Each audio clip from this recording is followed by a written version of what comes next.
Oi, gente, tudo bem com vocês? Passando aqui para falar que às vezes eu ouço alguns lugares, até algumas igrejas, pessoas até de Deus, falando: as crianças são a igreja de amanhã. Mas pensa comigo, o amanhã, ele não existe. O presente é o que a gente está vivendo, mas o amanhã, ele não existe ainda. Se ele não existe, quando alguém fala isso, tá automaticamente falando: as crianças são a igreja do amanhã. Tipo assim, elas não existem hoje, tá? Gente, enquanto a gente pensar dessa forma, as crianças não vão ser discipuladas, as crianças não vão ser vistas como elas precisam ser vistas.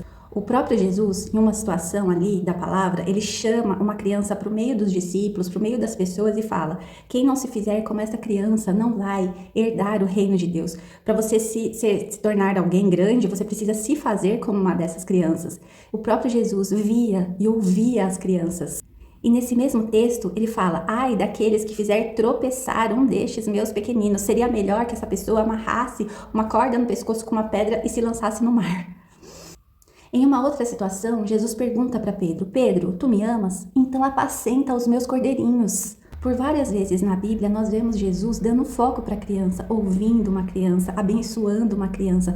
E isso nos mostra que as crianças, elas são a igreja de hoje. E pensa comigo, se as crianças dentro de suas igrejas e dentro de suas casas forem discipuladas, se essas crianças receberem oração, instrução, se os líderes de criança, se os pais jejuarem pelas crianças, orarem pelas crianças, ministrarem sobre a vida dela, pensa como serão essas crianças quando elas se tornarem adolescentes. E depois os jovens e depois os adultos. Então tudo começa lá na infância. E realmente, se tudo começar na infância, a infância será uma bênção, a adolescência será muito boa, a juventude delas também. E adultos serão famílias fortes, que conhecem a palavra, que estão mais firmes, seguras e vão enfrentar as batalhas de uma outra forma.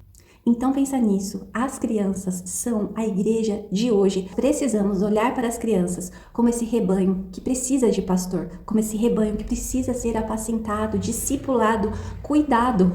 Precisamos olhar para as crianças como elas são, almas preciosas, vidas sedentas por Deus e que necessitam conhecer mais da palavra e da presença de Deus. As crianças precisam de salvação, de ministração. E se o próprio Jesus deu tanta importância para uma criança, quem somos nós para não dar? Então, não entra nessa não. As crianças, elas não são o futuro da igreja, a igreja do futuro, porque o futuro não existe, pelo menos por enquanto. As crianças são um presente, elas são a igreja de hoje, elas são um presente de Deus para as igrejas.